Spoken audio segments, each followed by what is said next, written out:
Okay, now this is basically, and I just put it there for you also even maybe to look at later, but this is basically the healthcare, not weapons. So it's a juxtaposition of what does it cost for, a Hubschrauber or a helicopter or a nuclear weapon or a tank or, whatever, and versus what could be spent in terms of the healthcare. It's not really a black and white comparison, or rather, it is a black and white comparison. It's a little bit muted because, of course, there are also other factors that come into account, but it's really a very potent reminder.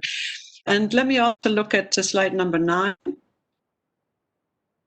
Okay, and then this is something I just thought I'd put a little bit of a cartoon in here. And there's like one bomb more will not make us safer. And I think that's really, do you really need 4,000 nuclear bombs, or do you just need one to destroy humanity as we know it? Because, of course, nowadays, nuclear weapons are a lot more powerful than those that were dropped on Hiroshima and Nagasaki.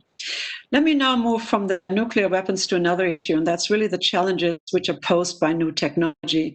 And so this really new technology has tremendously shaped the arms control and global security landscape. I mean, we're talking about cyber, and that also is like, what are the threats to nuclear command, to nuclear control and communication systems?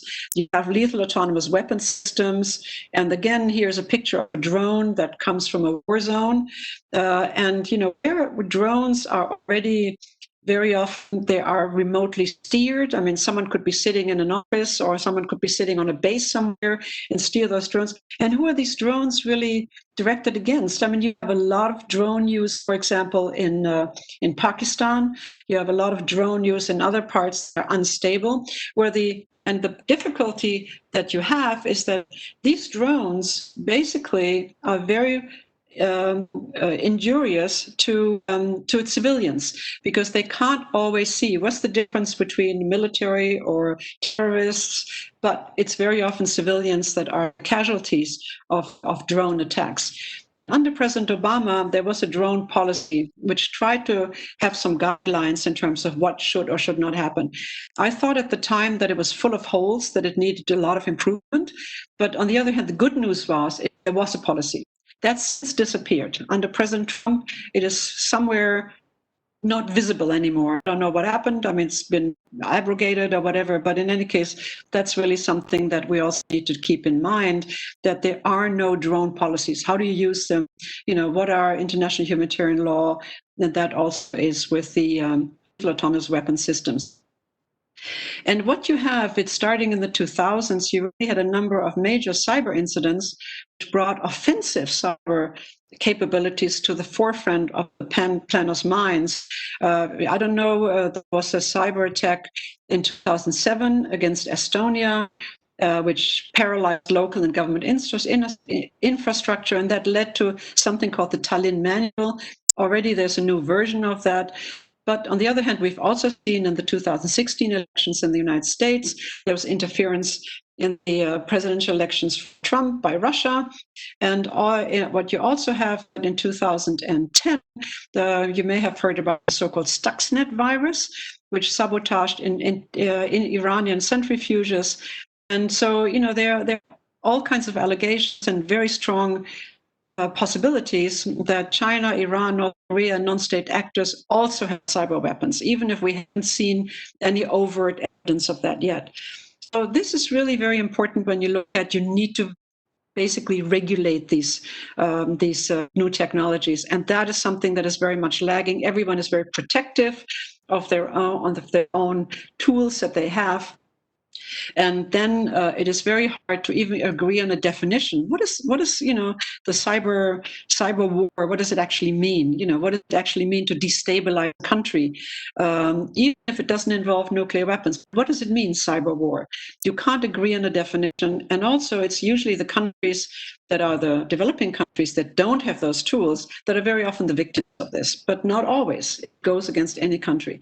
So, this is really something that we have to be very, very careful with. According to the UN, they say that about 23 countries have shown evidence of commanding what they call is offensive cyber capabilities, and a further 30 countries have shown indications that they are developing such capabilities. So if you add that together, that's 25% of the UN membership. So that's a significant number that you have. There are a number of working groups and a number of efforts to look at this, but they have not really resulted in any meaningful agreements or regulations. There are discussions going on right now.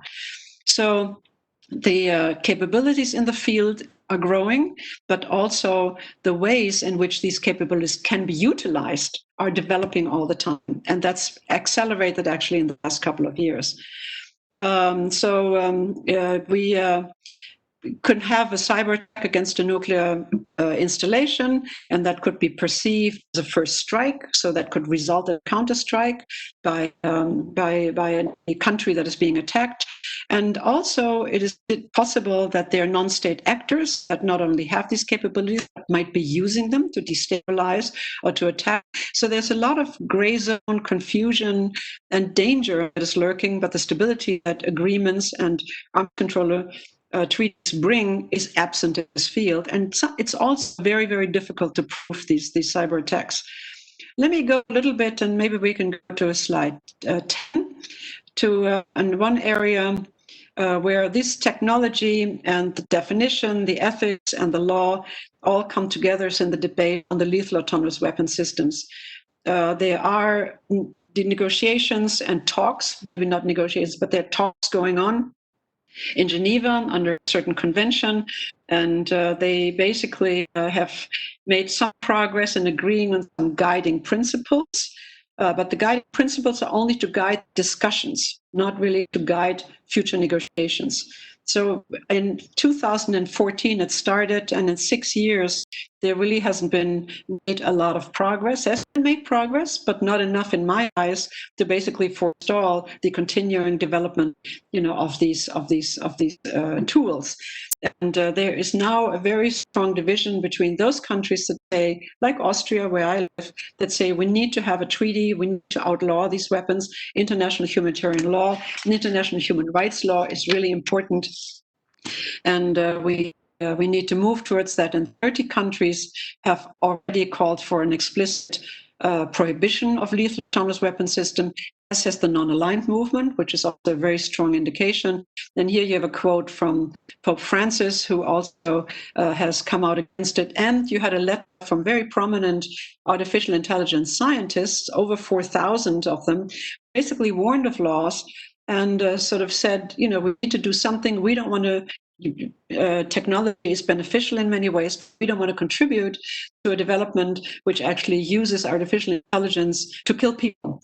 So that's, again, very meaningful. And Antonio Guterres, the current Secretary General, has also come out against them. Now, I want to mention here very briefly that the European Parliament has adopted in 2018 a resolution that called on the EU to develop and adopt, as a matter of urgency, a common position on lethal autonomous weapon systems, and to also work towards the start of international negotiations. But so far, it hasn't really happened yet. And the question is really overriding in terms of where's the accountability if people get killed or people get hurt.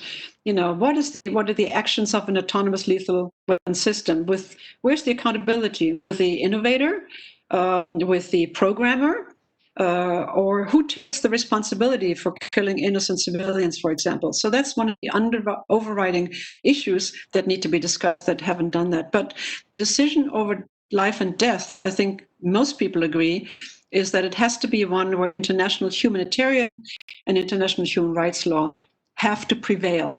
That is the underlying, after the Geneva Conventions and everything.